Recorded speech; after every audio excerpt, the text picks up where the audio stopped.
Greetings, my friends. How are you doing? I know some of you new subscribers have come to this channel through my short videos. As you might see right now, that my video section are different than the shorts section. I'm just experimenting with the shorts videos. That might do something with my algorithms. That could potentially slow down the growth of my channel, but I don't really care about that. The things I document, the art I make, that I will present to you, you might not understand the concept or the context if you don't know about Mud Fossil University. It's a very different world from the world we have been told. I'm not talking about the flat earth stuff. I'm talking about petrified biology, That's what Mud Fossil University is about. I recommend you learn the things he presents, even if you came here for the birds and the animals I post on my short videos. Some might subscribe just because this is different, but you don't need to. There will be bird videos, there will be animal videos in the short section. I will continue uploading that. So if you don't like this particular subject, so just don't watch it. But I do recommend that you do learn about this because it is very profound and mind-blowing. Okay, so let's get to the point. This summer I was on this island that I made a video about, exploring this petrified biology, and as always I took some pictures to make art and to see what kind of impressions are hiding. Because these impressions, this is the stones crying out the stories, not only the patterns of biology in petrified landscape. It's not just that, it's also these impressions, because DNA is like a fractal. It has like fractal impressions, So we have identified some giant dragons and located their bodies, which the landscape is made of. And one thing that is important, that is documenting the repeating impressions. Like for instance, a man with a beard. There's a lot of impressions that looking like a man, And I think this man could be Odin.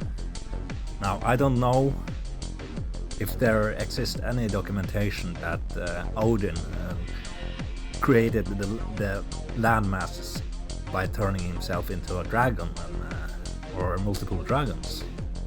But there is other documentations such as Ovid Metamorphosis and Apollodorus, speaking of giant dragons and gods who has the ability to transform to whatever they like, which we must assume happened before the Common Era.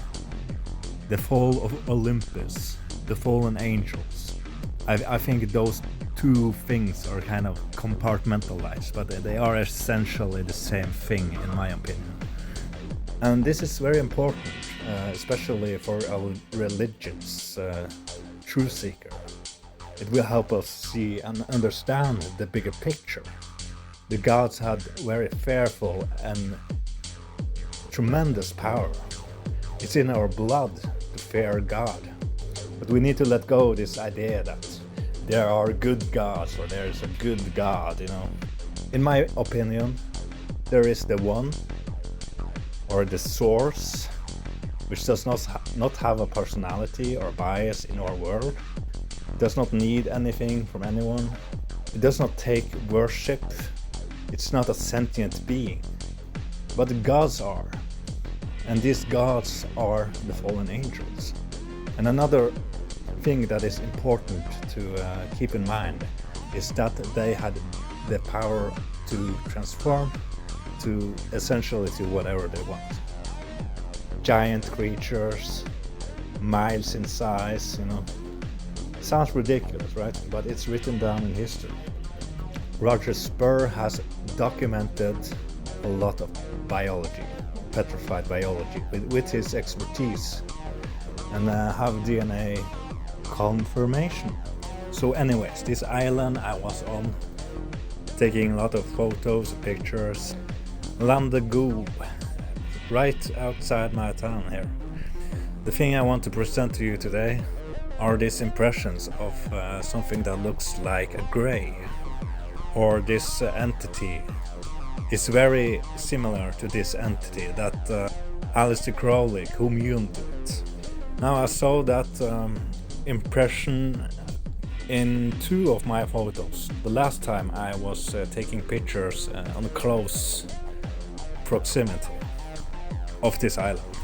So they look like this, but I didn't want to jump to any conclusion that this was a sequence until I was there this summer and this impression was showing in one of my photos.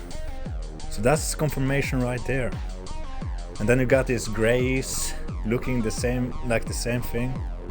This friend of Aleister Crowley who called himself Lamb. So that might tell us these fallen gods, they might have taken this form even before Common Era. Now, isn't that interesting? Can we find ancient drawings or paintings of similar entities that was made before Common Era? Well, I will not be surprised by this point. That's a grey looking ET, or alien if you like. These gods, they took many shapes, many forms, and had many names.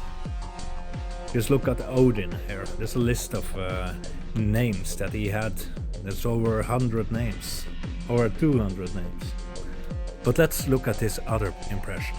It's kind of making a dragon face impression right there.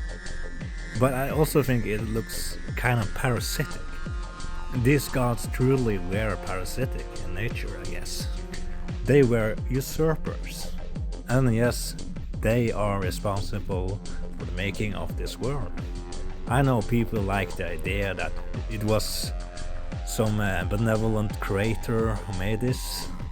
But these landscapes, these land masses, they are made of monsters. Just look at that demonic face in the mountain there. You think a benevolent creator did this? No, it was the demiurge. Now I have some more interesting things to show you. I want to take a look at some impressions in the clouds for you. Now I know this is a little bit more of a stretch because clouds are moving all the time, and this could be just pareidolia, or maybe it's water memory, or just chemtrails. But this kind of have that same vibe as these fallen gods. And look at the top right here. That's a lion's face.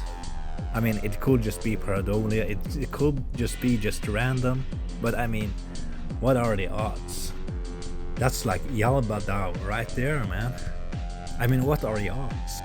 Is this a water memory? Or is it the chemtrails in the sky summoning him with barium and aluminum? Basically Bale. Like I said, they had many names and took many forms. It's probably like a hive mind thing, you know? Now even if they're now disembodied, they're still holding on to the power they can have, you know? They're still usurping power to the best of their abilities. And there's probably also like some kind of Cain bloodline type thing going on with the people, humans, who carry out their deeds. So back to this Yaldabaoth in the sky. I mean it could be just pareidolia, but I don't think so. You got this godlike being, this Zeus-like type impression there, and a lion face at the top. But not only that, if you zoom in here, there are multiple demonic looking impressions there too. Now that's just too many coincidences in a row, man. Have you ever heard the phrase, everything is God? Well, I'm here to tell you, it's not the God you want it to be. So screw worship, right? The only reason humans are worshipping gods and stuff like that, it's Stockholm Syndrome, man. It's in our blood. Just read about the ancient gods, the powers. If you don't like reading, I recommend the Esoterica, because he is going deep into religious literature and old literature and mythology, and find those videos talking about Baal and Yahweh. Look at the powers of Zeus. Read about or listen to videos about stories of Zeus, how he usurped power over us. Then it should make sense why people fear God. Yeah, and our soul is eternal. We probably lived here in that era, in that before this common era. And they took this reincarnation thing out of the context, so that you can be easily manipulated with the unconscious Stockholm Syndrome. I hope that makes sense. It should be pretty blatant by this point. This is pretty strong evidence that the Gnostics were right, if you ask me. Yeah, so worship, right? Anything that wants worship is...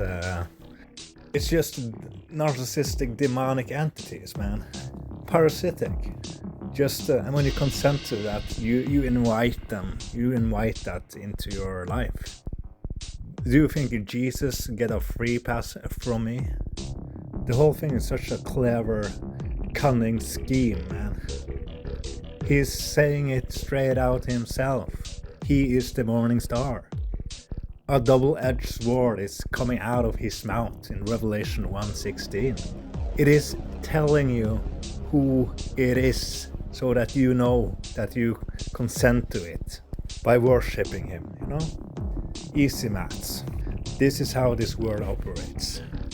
You don't need to know that you worship evil in order for evil to receive your worship. You see it happening all the time on the big stage, you know. You know that the idols are born into wicked or groomed into wickedness, or they have to sell their soul to get all that fame and money, you know. And the audience is clueless about what is they doing behind the scenes. How difficult is it to see that you should abandon all worship, all devotion, and embrace soul independence? The evidence is all over the place. The whole world is the evidence for that. Just look at the patterns in the mountains. It's like they are telling the story of the past like natural hieroglyphs. Like this picture from the nearby island, for instance, which I think is Odin. There's an impression of a man and a dragon, and then there is this. Seems like something in between a man and a dragon. And actually, this canyon looks like a lion's face, which makes perfect sense. If the archons were the hands and the feet of Yaldabaoth, it's basically just confirming what we already know. There's nothing new under the sun. Gnosis apparently means knowing, and it's not a belief. Now that seems to be a honest claim. Gnostic knowledge has been undermined in the past, and replaced with religion, of course, which is just more evidence that this stuff is true. Because the truth is always being undermined, and history is being rewritten over and over. And you know, the message of Jesus is not being undermined. It's being allowed. It's a mainstream thing. It's not censored. If you think it is censored, then I think that's probably just pretending to make it look real, But in actuality, it's being handed to us on silver platter, and they're saying, yes, please accept this. Take this narrative and believe in it. From we are young children, While Gnosticism, there are no double-edged swords in Gnosticism. And there are no church for Gnostics. There are no mainstream communities. Only some groups on the internet. And I'm in one of them. And there's lots of praising and speaking highly of deities and demonic gods. People who share stuff like that, yeah, they have lost the plot. That's defeating the whole purpose and the whole narrative of Gnosticism. That's hypocrisy. If you speak highly of deities or gods of the old, then you're not a Gnostic. That's Stockholm Syndrome, sorry man. That's the way of the demiurge, not the way of Sophia or Gnosis. Why would anyone praise Baal or Lucifer and speak highly of them and celebrate them like heroes? You are talking about deities who receive sacrifice of infants, who probably get raped and burned in the process. I'm sorry, but if you do this, if you speak highly of such deities, you are suffering from Stockholm Syndrome. You are denying your true, authentic soul by doing this. This spirit of Yaldabaoth, who has now died into millions of pieces, who is dead, is never gonna evolve if we never stop praising them. Why will you partake in keeping these wicked cycles going? You gotta snap out of this Stockholm Syndrome, man. And I'm not giving Jesus or Java a free pass. No truly holy being has been in this world, I think. It's only the holiness that hides within us. And holy shit, how freaking cringe this is. Are you afraid to reject the old gods? Are you a coward? Snap out of it. Embrace the truth of your soul. Or are you gonna stay a coward? God is dead. Lucifer is dead. Baal is dead. And do you know why they're dead? Because they opposed natural order. And it's not just their bodies that are dead. They have been so wicked that they have achieved spiritual death. And they want to drag you down with them. How gullible are you? Tell me, is this what you want? Do you want to achieve spiritual death? An ionic life is not the ionic life of the absolute. It is the ionic life of demons occupying this world. Fragmented, split spirits of Yaldabaoth.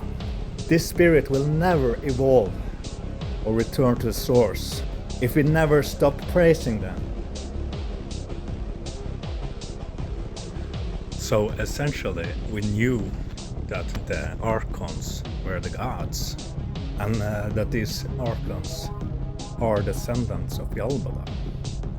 And as I have shown in other parts of this island, it is showing a face of a man, a Viking-looking man with a beard, and seemingly can resemble Odin. Either way, it is an archon. The petrified remains of a body of a dragon that he manifested. He could have left it in a similar way. It happens in a scene from God of War 3, where Kratos is snatching Poseidon out of some creature he's manifested. Or in the Attack on Titan series. The difference being that the bodies that they are leaving behind doesn't crumble into dust immediately, but rather they were left and transformed into rock in some way or another, either with a mud flute, but very likely could have happened through some kind of magic. As you can see, it's like the dragon is manifesting from this Archon. And this impression of this Archon is very close to a lion's face, which I think is proving that this was the Archon, even if you already knew that. Now we have the evidence. So it's very easy to read the landscape like hieroglyphs. I also do believe that Ymir is also a creation of Yaldabaoth. But with this simple understanding of these detailed impressions in the landscape, some people actually claim or think that the heads could be merged in the landscape or merged randomly, like Sibs, for instance. The rocks were alive. He does a lot of this. And when his interpretations are wrong, that's essentially a form of pareidolia. So if you see someone who interprets those impressions wrong, maybe share this video with them, so they may have the correct interpretation, so they don't have to engage in pareidolia. Alright guys, I think that's everything I have to say for now. So what do you think about this? Let me know in the comments. Hit the thumbs up if you learned something new, and consider subscribing, because there will be more things revealed to us, and I may be the messenger of that information, because what you put out there comes back to you. New things will become revealed, and that's some kind of universal law that is seemingly just working. So there's that. I will see you in the next one.